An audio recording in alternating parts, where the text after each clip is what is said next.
sehubungan dengan terbitnya Peraturan Pemerintah Nomor 49 Tahun 2018 tentang larangan kepada pemerintah daerah untuk mengangkat tenaga honorer di daerah, saya bersama dengan DPRD Kabupaten Kota Waringin Barat, dalam hal ini Ketua DPRD dan anggota praksi DPRD Kota Waringin Barat, melakukan konsultasi ke Kementerian Pemberdayaan Aparatur Negara dan Reformasi Birokrasi. Tujuan kita adalah koordinasi untuk mencari solusi terbaik bagaimana mencari solusi nasib 1.700 tenaga honorer yang ada di Kabupaten Kota Waringin Barat. Disampaikan bahwa ada dua pendekatan yang akan kita lakukan, yaitu pertama skemanya adalah dengan pengangkatan tenaga P3K melalui berbagai macam persyaratan yang telah ditentukan.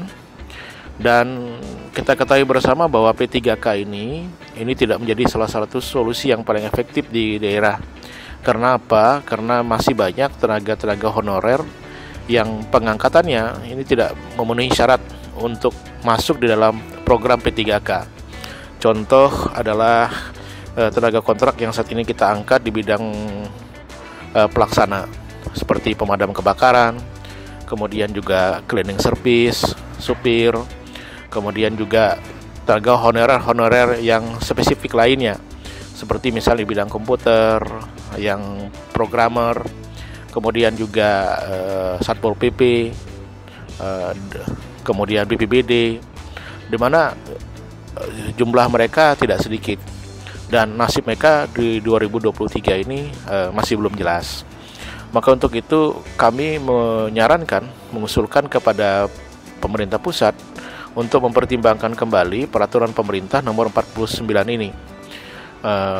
Apabila dimungkinkan dilakukan beberapa perubahan-perubahan, dikarenakan apabila ini diberlakukan, ya banyak sekali tenaga honorer yang sekarang yang kita angkat ini tidak dimungkinkan untuk kita masukkan ke dalam program P3K, dikarenakan persyaratan mereka tidak memenuhi persyaratan.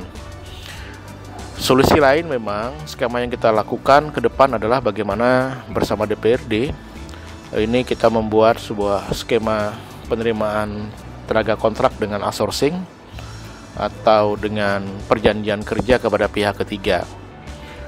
Nah, tentu ini masih kita pelajari lebih lanjut, baik itu ketersediaan anggaran yang tentu nanti pada saatnya mengalami peningkatan atau penambahan anggaran dari anggaran semula, dan selanjutnya dari sisi regulasi juga kita mengharapkan bahwa ini tidak ada masalah.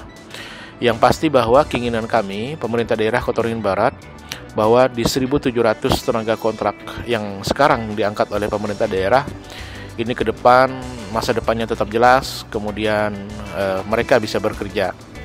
Kenapa demikian? Ada dua alasan yang mendasari. Pertama, memang pemerintah daerah saat ini memang kekurangan tenaga kerja PNS, sehingga kita mengangkat tenaga honorer, dan harapan kita tidak mengganggu kinerja dari pemerintah daerah ke depan. Kemudian yang kedua, di tengah pandemi COVID-19 ini memang kita berkeinginan menyerap tenaga kerja di daerah, sehingga angka pengangguran di tengah pandemi COVID-19 ini juga tidak terus meningkat, sehingga pertumbuhan ekonomi kemudian juga kesejahteraan masyarakat juga terus dapat tercapai.